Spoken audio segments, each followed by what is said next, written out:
Welcome to YouMeWe Amplified Podcast, conversations with she impactpreneurs, transforming where we live and work with sustainable social solutions. This is a really important podcast today, as we're talking about human trafficking. And it goes way beyond sex trafficking. And yes, it is happening in your backyard. But what I find really important about this particular topic is, as citizens, we have a voice, we have eyes, and we have a gut. And we often can see, hear when people are actually being trafficked. And all we need to do is speak up. This happens in hotels. It happens in our neighborhoods.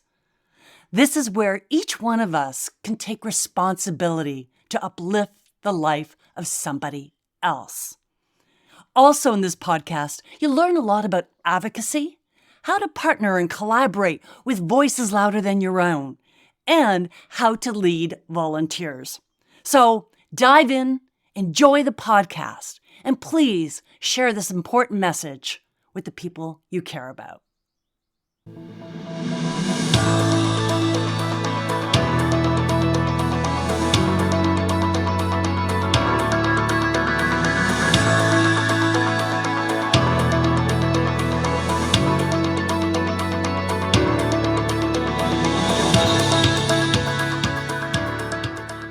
Welcome to YouMeWe Amplified Podcast, where we have conversations with she impactpreneurs addressing the United Nations Sustainable Development Goals.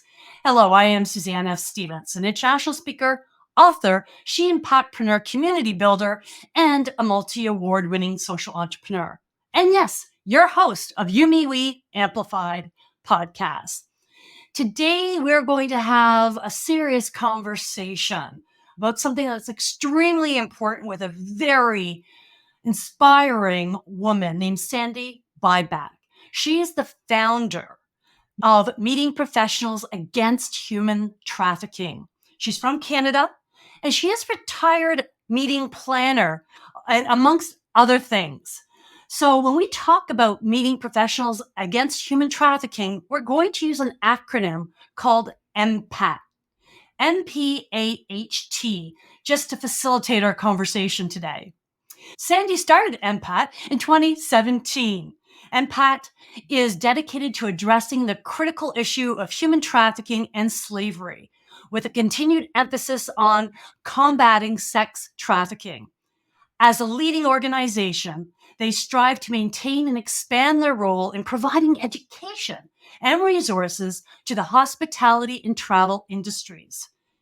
It achieves its mandate by wonderful volunteers that show up to meet this mission. Please welcome Sandy. So good to meet you. Oh, thanks. Thanks, Suzanne. It's really a pleasure to be here. It really is. And thank you for the opportunity. It is such an important topic, and so many of us know so little about it. So what was the catalyst for you to start Meeting Professionals Against Human Trafficking? I love to travel. And when I travel, it's not about staying at some place that would remind me of home. My husband and I took a trip to Vietnam and Cambodia in 2016, and it was a river cruise. And we love river cruises. And we thought, oh, we've never thought of this part of the world, but gee, this is really inexpensive. And when we were in Cambodia, we asked the people on the ship, so where can we go where we can get stuff to bring home and the local people would also benefit? And the company we used does a lot of work in this area. And they suggested we walk literally up the street to a place called Daughters of Cambodia. We walked in and I saw a sign that said, we help young women in need. They also have a boys in Cambodia, but I was obviously more focused on the girls because I happen to be female. And my husband just tagged along. And we bought a whole bunch of stuff to bring home, and I talked to them. And they literally provide jobs. They make jewelry, they make sweatshirts and all that stuff. And I also saw things along the roads that we were on that I said to our main guide, Mao, at the time, and I said, so what is this? And they were literally women coming home from garment shops making the T-shirts that we all buy with little children. And he said, this is where they go because they can earn money to feed their kids. And I just went, something's not right. So I came back to Toronto and I started looking into this and I found out, oh my God, this is happening right here in my city, right around the corner from where I live, because I do live in downtown Toronto. And I met with the then head of human trafficking division of Toronto Police. And he said to me, he said, Sandy, it's not what we think it is. It's not, it is certainly happening out there. It's also happening right here, right in our city. And I said, we need to be educated in this. And that's how we started. We started with the morning breakfast that everybody said, nobody will show up. We hoped for 20, we had 40. And we've grown from that. I need a clarification around when you were in Cambodia and you saw these young kids working and something said to you it wasn't right. Did anyone there ever refer to it as slavery, or was that a word you realized when you came home that these young kids were working and that's slavery? There was two parts. The part when I saw them on the back of the truck, they were just working in garments. And I'd heard before about how some of the garment places were basically slave labor, but they didn't use that term. In Daughters of Cambodia, they had signage that said that they had rescued these young girls, many with children. They didn't live in the premises of Daughters, but Daughters was working with them to help them make a better life, to get out of the system. And that was the part where it was pretty obvious it was sex. Okay. So let's explore that further, because modern slavery, as we know it, and it's my understanding that at no time in history do we have more modern slaves or slaves than at this point in time. Right. So when we say slavery, what exactly are we referring to in that context? Most people think of slavery as sex trafficked, exploited. They also think it's young girls. We know now it's many different forms. It's also human slavery, indentured. I just read about a case the other day where this family is from an embassy and they work in another country as the embassy leaders, and they have indentured slaves there, and they say that they're exempt because they're in embassy soil. So there's that. There's bringing somebody in who works 6 or 7 days a week and you don't pay them. And there's the ones that struggle in the garment places. There's the ones that pick the cocoa that don't get paid. It's a massive amount now, and it's indentured, and they don't have control over their own future. Most of them don't even have control over their own papers that say, I can come and go as I please. They don't get paid enough. This is what we see other places, but I can tell you that in Canada, it happens here too. It happens we think of farm to table, and we have all of the people coming in from other countries in the summertime to work the fields. Up until recently, they were not allowed to move from that farm, even if they were feeling that they were being exploited. I understand that they can now, in Ontario anyway. I can't speak for others. Sex trafficking is the sexy one. It is, in fact, the least amount. And please don't ask me for stats because I forget what they are. But it is, of the 50 million, more are in indentured human slavery other than sex trafficking. And this also includes child brides. And that's a whole other story. And that doesn't just happen in India. And it's child labor. Some of the child labor statutes in some of the US states say a child as young as 12 can work. My 12-year-old kids didn't work unless they babysat, and they were paid. But we think of it as sex trafficking. And that's how I got into this. It was mostly about the sex trafficking in hotels. That's manifested itself to even more now, because we know that since COVID, a lot of housekeeping is outsourced. Is that outsourced company legitimate, or do they have indentured slaves? who are going out and cleaning the rooms and then coming back to 20 to a room, not getting enough food, don't have their passports, and so on and so forth. And with the advent of, sadly, the wars that are going on, well, not just in Ukraine and not just in the Gaza, but in Haiti now and in parts of Africa, this all just adds to it. And with the advent of easier access to information, we now know more. It reminds me of a conversation I had with someone in Lesotho who explained to me why it happens there is because people believe that their child would be better off raised by somebody else and they need to eat. So their child's getting paid for and they think they're going to be better off somewhere else. And yet they're not. It's coming from a good place, but it unfortunately doesn't translate into a good place. And I think also rape is an act of war. And what happens to those babies? I know an article where a young woman was raped by a young soldier. We all know about the soldiers as well. And she couldn't go home because she was trash now in her family, so she couldn't eat. So another part of that army offered to take her baby so she could be fed. I don't know the outcome. I don't know if she gave that baby up or if she kept that baby. So it's exactly what you're saying.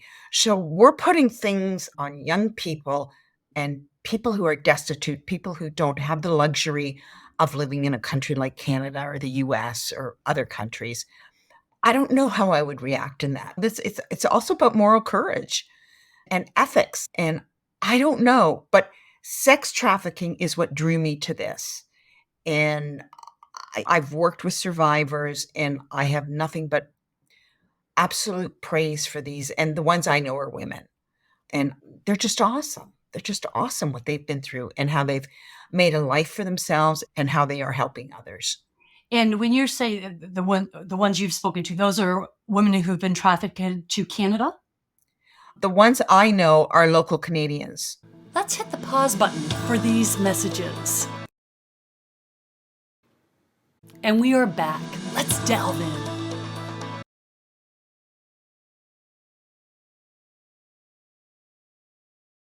I just want to make that point really clear. Some of the other slavery that we've been talking about happens internationally, but sex trafficking happens in our backyard and often. And I just want to punctuate that point. In Canada, do you know typically, is there a certain demographic that gets sex trafficked more Yep. often? 90% of those that are trafficked, unless you sex trafficking, first of all, are locals. So they're from Canada. They're from the major cities. Vulnerability seems to be a big number on them. That vulnerability can take so many courses. One that works with us on our advisory, she came from a middle-class family just outside of the city. And in high school, she worked at a Timmy's and she was trafficked from there. She felt vulnerable. She was 14, 15 years old and nobody loves me. And we have social media today. We have all those other things. It took her a long time. She came out, she went back, she came out, she went back. And that's what we need to understand, that they may not want to come out right away because they are lured. And this is my boyfriend. He loves me. And I'm generalizing again. And it took her a while to come out. She holds down a pretty good job now. She does a lot of volunteer work with a group home just outside of Toronto. And she has a partner. And now she has a 5-month-old son. And it's cool. And another one is working on her PhD, working with Women's College Hospital. So those are the good stories. Sadly, they aren't the norm from what I understand. And about 53% of those that are trafficked across Canada, of that 90%, are Indigenous. And again, it's vulnerability. To that point, do you know where a parent, an auntie, or somebody who is watching for those vulnerabilities, let's first talk about what kind of vulnerability are we talking about? Like you mentioned, even being alone or that sense of being wanted. Are there any other vulnerabilities that one should be watching for in somebody? Some of it is sadly street kids who don't have a home, who probably left a home that's not very good for them. So they don't have money. They only have the clothing on their back. They are open because they want a good life. Many could be addicted to alcohol and or drugs, and so they need a fix. And they feel that they can't go home for whatever reason.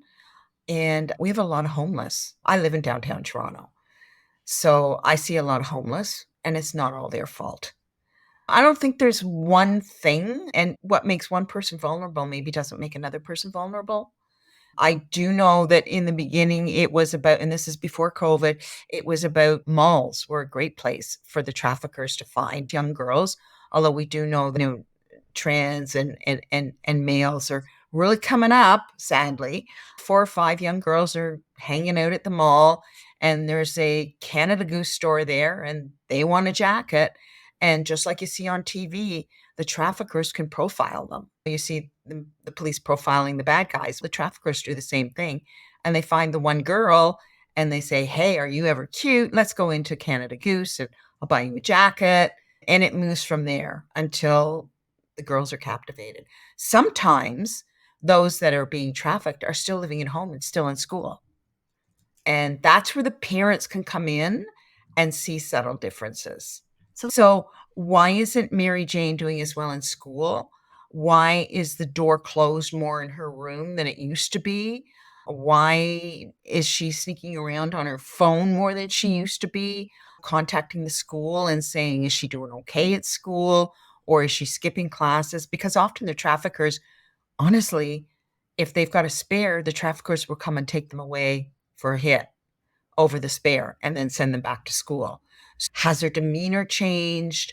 All of those things. And there's a fear that sets in because ultimately the trafficker will say to the young person, if you don't do this for me, or you don't do it as often as I tell you, or whatever, that brother you really, I'm going to tell him. You know, that dog you love, I'm going to kill it. So there's that fear that sets in. Someone who's being trafficked is a reusable commodity. If you're selling drugs, that's not reusable. When you sell the drug, you have to go out and get more. You sell a girl, you can sell her 10, 15 times over in one day and then send her out the next day and sell her again. They may start out at a 5-star hotel and they wind up on a street corner. Curious, when in this sex trafficking, I always thought they wouldn't get paid anything. But do you know if that's the case? You mean the girls that are being trafficked? Yeah. They get nothing. In fact, oftentimes there's a bank account set up for them, but that's to hide money. And that's where the banking industry is doing a great job these days of looking for all those kinds of things. So often there's a second phone only for the trafficker and the person being trafficked. So they really get nothing. They may get a pittance where they can go to McDonald's or something. But if they don't perform the number of times they're supposed to, or if they tick off a John, they lose that privilege. They'll lose the privilege of getting a pack of cigarettes or taking a shower or getting food or sleep. That's in the really deep cases. There's sometimes cases where you wouldn't even know that it's happening. We know it's happening in 5-star hotels, and it's happening all around. What is Meeting Professionals Against Human Trafficking doing to curtail, educate, assist in this process of eradicating trafficking? When I first started this, I was going to save the world. It's not going to happen. What we do is we create awareness. So we've created resources. We've just, with the help of a fabulous volunteer, Mahima, have just redone our website maybe 4 or 5 months ago. And she's got us doing blogs now, which will soon be posted and all kinds of things. Thank God for her. This all started with me as a planner who was saying, I'm putting this in my RFP if I'm looking for space. So say I'm looking for 500 room nights in meeting space for 500 people over 3 days. And I go to a hotel and several hotels, and I say, here's what I'm looking for. Tell me what your hotel is doing in terms of training your people to understand human trafficking.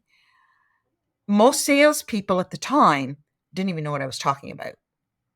It opened up the doors of conversation. That's all I was interested in. So now, if I'm asking that question and a hotel says, here's what we're doing, what else can we do? Or even just here's what we're doing, or we're not doing anything, how can you help us? And this hotel doesn't even respond to the question. Same money, same location, same everything. I'm going to this one. So it does become about money. And we've just launched something with Ottawa Tourism, which, as far as we know, is the first tourism bureau in Canada that is doing this. And eventually, they're going to do some data collection, which will result in some extra training. Our ultimate goal is to get signage in hotels. Our ultimate goal is to get signage in bedrooms. We know that in the US, signage, depending on the city, depending on the state, depending on the hotel chain, signage is mandatory by law. We don't have that here. So it means we're not going to hit the one-star hotels. We know that most of the chain hotels are being trained in some way, shape, or form. They're being trained, in my estimation, they're being trained to answer A, B, C, or D. That doesn't tell me why you chose A, B, C, or D. I want to know why you chose it. And I want to know more about it. I want you to know more about it. I want you to understand what's going on. And that's where we come in. Help me with the A, B, C, or D. What do you mean by that? So the question might be, if somebody comes in to your hotel, to the front desk without identification, a lot more asking for ID now. Is that a sign? Yes or no? Okay. The obvious answer is yes, it is. Okay.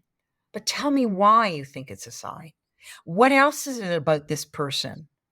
Is it because they're with somebody who's withholding their information? Is it with somebody that looks under or overdressed for her age or the weather? Is it somebody whose eyes are downcast like this? Is it somebody who looks frightened? That's a different kind of training. And that's more where we come in. And we also believe that the salespeople have to understand this training too, because more and more people like me are starting to ask questions. You better have those answers. There's two groups. There's the meeting planner, Yep. which I believe you've been speaking to meeting planners over the course of the last few years and educating them to ask that question. Am I correct? Yeah. And what do you think the uptake is on them asking that question? More and more are. We know that because we get results back. Because we also go to hotels and stuff. Okay. Mhm. But we're getting more and more are saying, hey, and they're usually planners who have been in the business a long time. So independent planners who've been around a long time. Or we know that there's a couple of banks that are asking the questions when they go out looking for space because of training that we've done with their planners in some of the bank locations. Or there's one woman who's been with me since the beginning who was out of work for a while. She now works for one of those banks. So she infiltrated into her role in the bank. We also go and speak to colleges and universities in hospitality programs. They're the next generations. When they're going for a job, they're asking the question if they're working in a hotel. We had a particular hotel come back and say, hey, this person was looking for a job and they actually asked the question. And I went, that's what we want. And in fact, I'm going to keynote on April the 6th at Toronto Metropolitan University. They're doing a whole day on human trafficking, and it's in their conflict resolution course, which I think is amazing. So I'm going to be keynoting, and then there's some other activities, and then I'm coming back at the end of the day. So it's getting out there more and more, and this is what we want. It's not in the closet anymore. It's just not in the closet. So if we have planners asking the question, and that means money to hotels, they will respond. Yeah.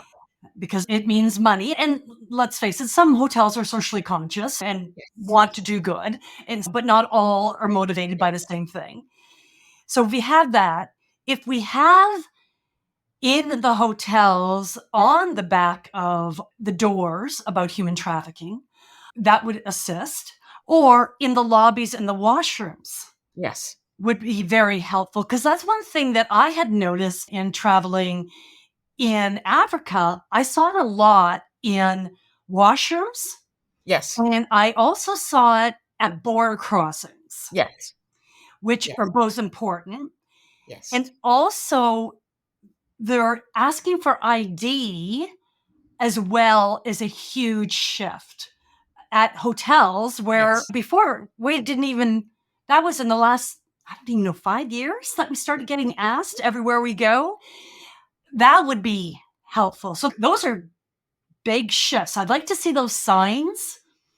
I'm with you on the signs because that's when I became aware of it Yep. in my travels through the signage everywhere, Yes. but how big of an issue it actually was.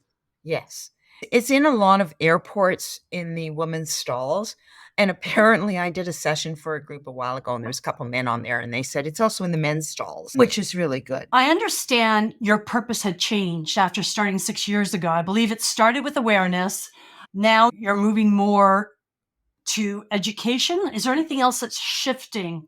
We're talking more about supply chains and human slavery. And we're saying to hotels, where's your coffee coming from? Is the person picking your coffee getting a fair wage for where they're living? We don't expect them to get the wage that they would in Toronto. And so that may increase the price of your coffee. Coffee's always been a big one, especially for me in hotels when I was planning, because it was like about $150 plus taxes and there's labor and all of that. So if that then becomes $160, how can the hotel create that message that says, look, we're charging you more for the coffee, and here's why, because we're paying proper wages. And it's hard to go right through the supply chain, but you got to start somewhere. It's getting easier to do that with blockchain and so many other things out there now. And I don't understand all that stuff.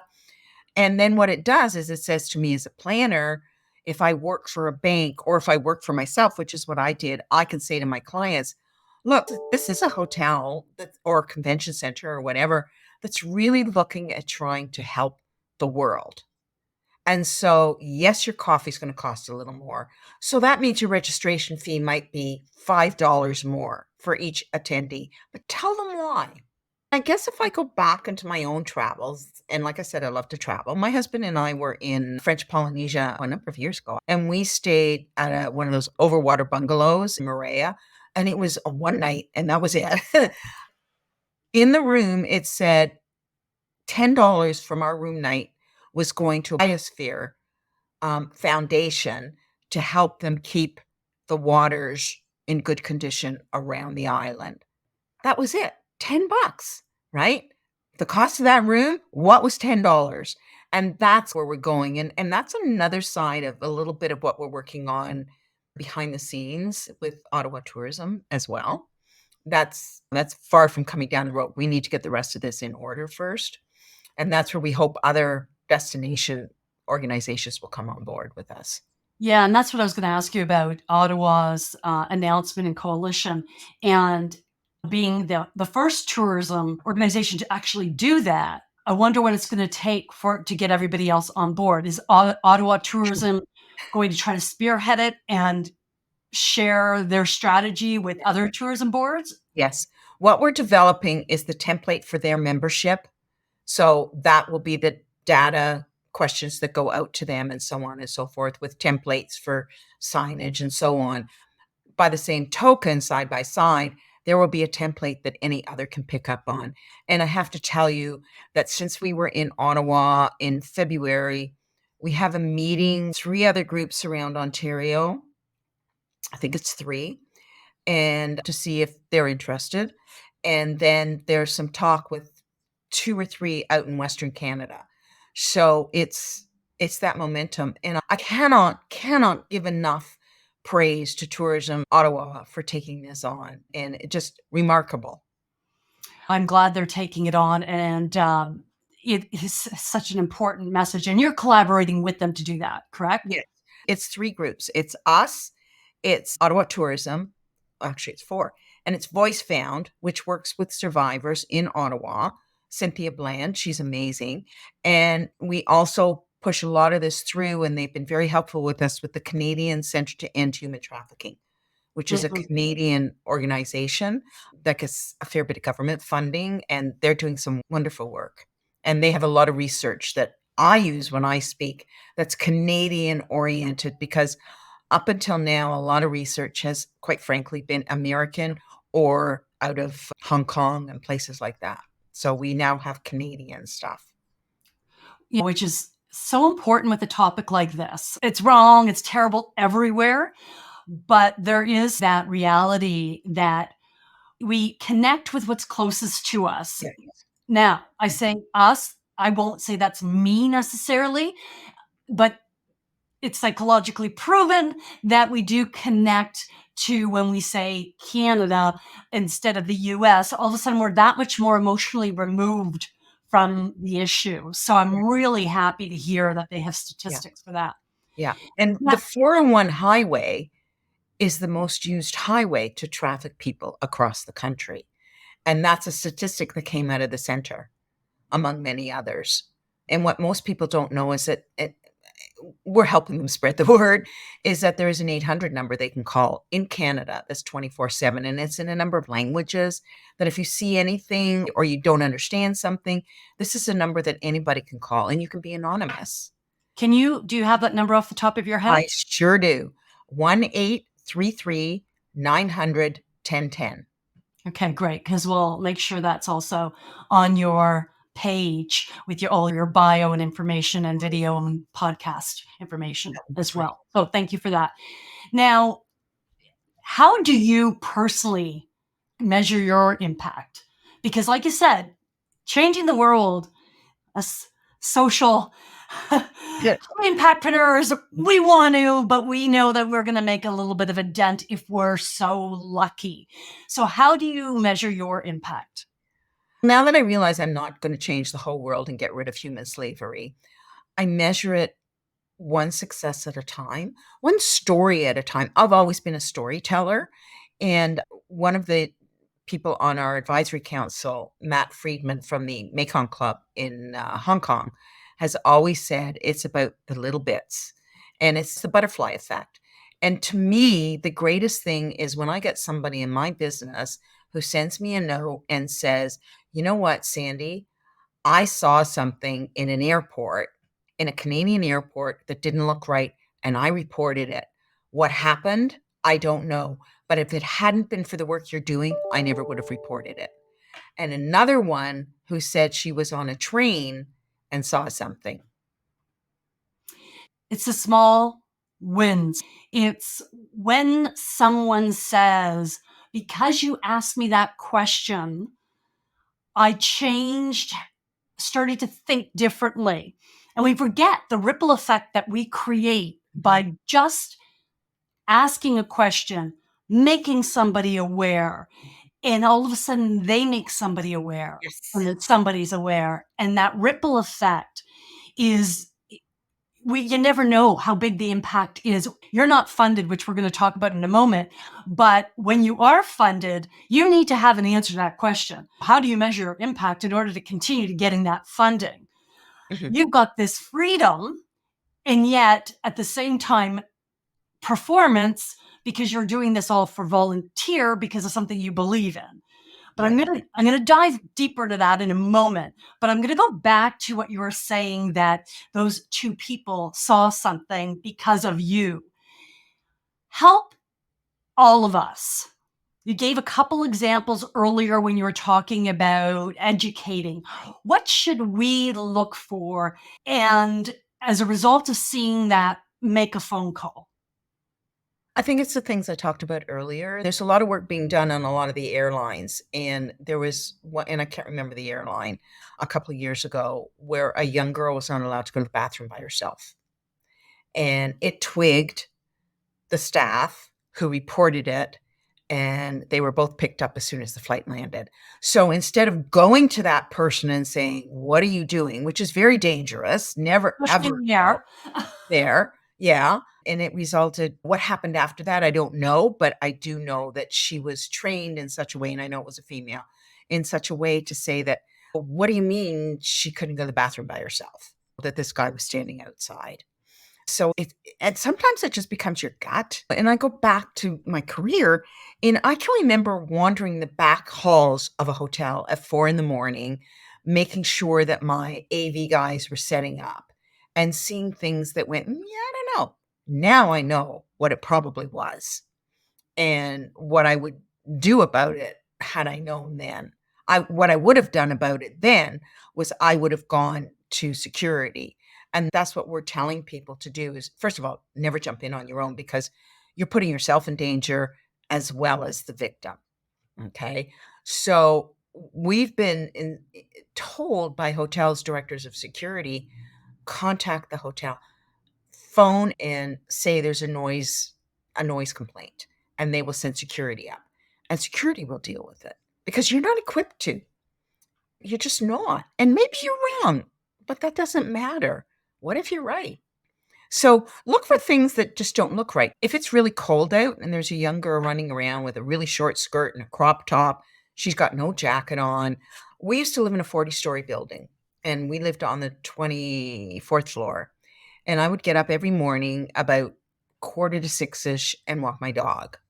And I got on one morning, and there was 2 young girls who got on floors above me, and they were doing up their jackets, and you could see that they had really skimpy tops on, and they had a phone in their hand. They were phoning to get their ride, and that's another issue with some of the Ubers and Lyfts and everything else out there. And I went, "Oh, this is off. This is just off." And as we came down the elevator, 6:00 as the shift changed, so there was nobody at the front desk. I watched them run out to that car and get in as quick as they could with their coats still undone and all of that stuff. I reported it, and there were videos in the elevators, obviously. And I was told this was a private residence. And I said, yeah, no, that doesn't work for me. I reported the story to a man who writes a magazine for condominiums, and he wrote a whole story about it. And it was excellent because it gets keeping repeated and repeated. And I made sure our board of directors got copies of it. They didn't want to deal with it. I know what I was seeing. And this was before the 800 number came out. So look for things that just don't look right. Just don't look right. And if they don't have control of their own phones, of their own ID, if they look skimpy, and it was at one time when they were going into hotels, and housekeeping sees a lot. If they were ordering extra towels and sheets, that could be a sign. So now what they do is we get smart, they get smarter. Now they have rollaway bags that take in with extra sheets and extra towels, and they take those out with them with used condoms and used needles. So again, it goes back to training. And it is something that I'm not knocking on the door. Call the front desk. And usually it's security that they send up. So what is your expansion strategy? I know that you're starting something with Ottawa. Yeah. What are your next steps to get this message out loud and, maybe not changing the world, but growing your impact? I'm really bad at stuff like that. That's why I have a board. And we actually have a meeting in April. I'm just a doer. I'm a doer. My goal would be to get more tourism bureaus on board. And that's part of what we're doing. In terms of getting the laws changed, that's not me. I know that the Canadian Centre is looking at doing that. That's a long-term thing. I don't have patience for that. It's not me. What can I do right now?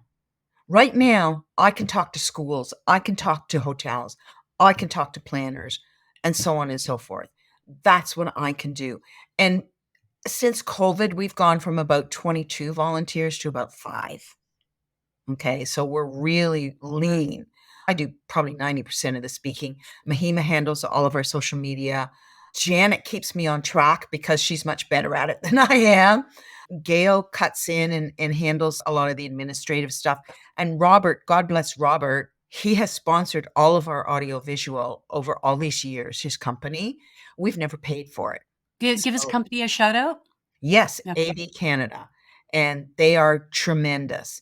And you know what? We have a lot of support from a lot of planners now.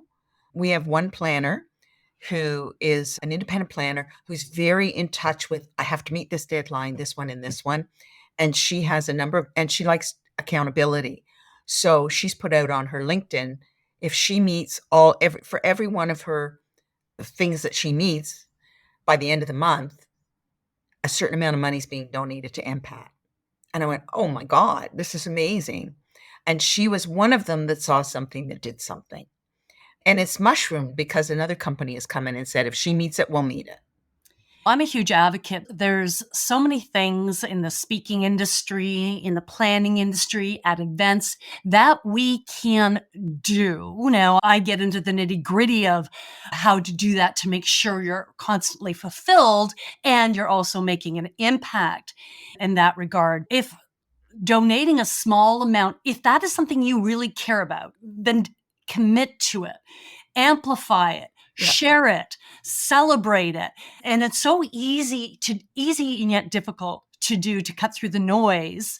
But you differentiate yourself. And like even AV Canada, they're trying to get to zero emissions. Yes, they So are. I know they're doing that as well. So the fact that they're helping you, I'm like, okay, now somebody who I want to elevate people making a social impact like yourself.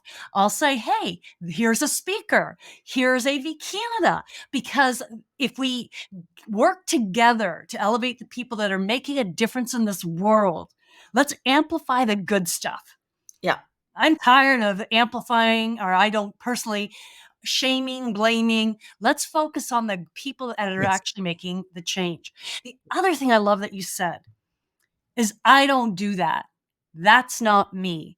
We all have talents, right? Yes. And find your talent and use that talent for something you care about, Yes. because you can't do it all. Oh, goodness, I am trying, but you cannot.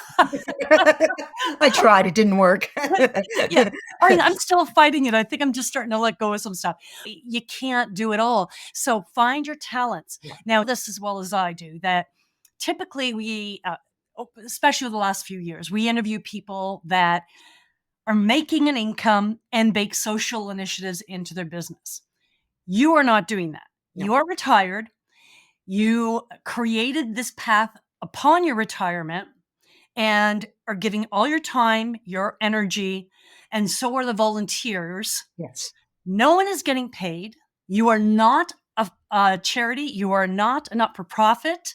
You are a group of people. You're advocates. How can someone become an advocate alongside you? Okay. Why don't we start with that? We'll just start with Okay. that. Talk about it. Talk about it to your children. And this is, I think, the other thing that we try and say is that it starts at home. Or if you don't have that kind of home, but I think it starts in the schools. I think we need more in the schools. We have to get away from thinking children don't need to be told about these things. They need to. It's how you tell them. It's at their age. It's got to be age appropriate and all of that stuff. I had somebody a few years ago who I spoke at her class, and her son was 12 at the time. And she said, so we're just starting to talk about the birds and the bees. Now I have to tell them about this too. And I said, yeah. And I do know some of the schools in Ontario are doing this age appropriate. I think the more we talk about it, I think it starts there. I think we have to raise our males differently. The Johns get away with everything, pretty much. There are some places in the world where they can be thrown in jail, or there's a small town somewhere in the States that years ago actually listed the Johns. So what? So what? The ones that are the big shots, the judges and the lawyers and the financiers and all of that, they don't care. Honestly, if they cared, they wouldn't be doing it, right? So I think we just really have to start at the bottom. So we talk about the social media a lot. I find when I speak to our industry, a lot of stuff happens in the hallway after. Oh my God, my daughter went to a modeling school. Should I have been frightened? She okay now? Yeah. Okay. Oh my God, my daughter went to apply for a job in a restaurant and the guy came on to her and she ran, as she should have. So it's about knowing. I guess I go back a long way. I marched to ban the bomb when I was in high school. I skipped school to march to ban the bomb. Many people listening probably don't even know what that is. And I just think in terms of money, I do insist that my expenses are paid. I have to. And anybody who speaks, and again, it's mostly me, we don't ask for a lot of money. We have a set fee, and it's not that high, to be honest. 30% gets turned back into MPAHT coffers so that we can keep ourselves going for some of our expenses. If we're at a trade show or something and we normally don't pay for the booth, but there's still expenses. So that'll cover that off and the annual fees and everything. We do have a place on our website where you can donate, and we do say that it's not charitable. And that's, sort of on Mahima's bucket list of promoting that a little bit more. She's one person with a full-time job. So what would be a great idea is looking at one of these organizations that actually you can put your initiative under their fund and they manage it, and then you can do the charitable and you don't have to do the administration. Now, do you have any advice on how to engage your volunteers? I go for the heart. That's where I usually get them. I told you who all is on our board. One member of our board, Janet, who keeps me online. She has a 22-year-old daughter, and that's her focus. I've had volunteers come and go. Now, here's something. We lost a lot of them during COVID. We had one who was tremendous, and she had a film background. And so we did a few things online, and she was great at that. She really helped us through it with her and Robert from AV Canada. And she works for a very large hotel in downtown Toronto, and they're looking at doing something right now. And I met with them a while ago, and she is one of their salespeople with a specific, hers is more the entertainment. And it was so good to see her. And she said, I'm so glad to be able to help a little bit now. We haven't quite gotten to where we're hoping to go yet, but I know that they're having conversations because they're a very large international chain. And so they have to go through phases and causes. They actually want to do a movie, like a documentary. Not necessarily a documentary, but like a short movie on what hoteliers can do and can't do. Oh, that would be fabulous. Yeah. So but they have to get some buy-in, and I understand that.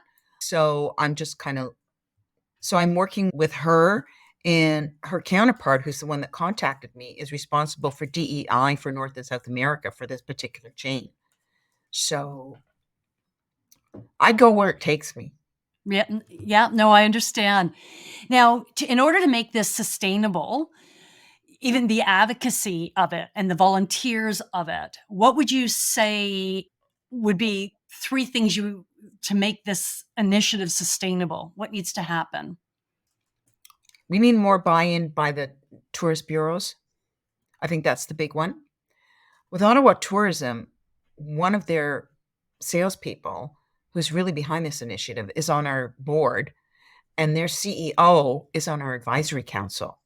So they're driving it. They're driving a lot of it. So I think it's about passion. I think it's about understanding that we're not going to save the world. I think it's about understanding that we can save a part of the world and getting to people who want to save a part of the world within their own industry or without. Sometimes this moves outside of the industry and it takes them further, which is great. I have been a volunteer pretty much all my working life. And I believe that sometimes volunteers have to drop off.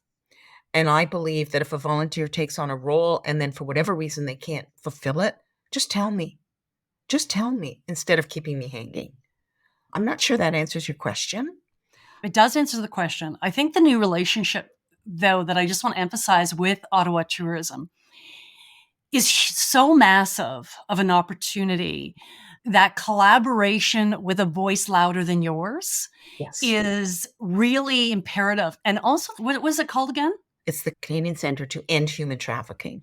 Again, that you're partnering with them as well. That's where the real impact can come in your advocacy, so that you've started this process to connect with those groups will allow your voice is going to get louder. The impact is going to get much louder faster Mhm. than you on your own.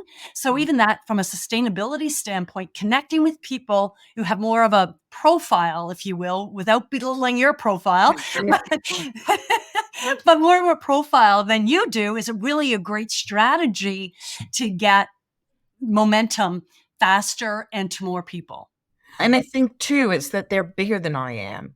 And I've always been Resources. grassroots. Yeah. And I've always been grassroots.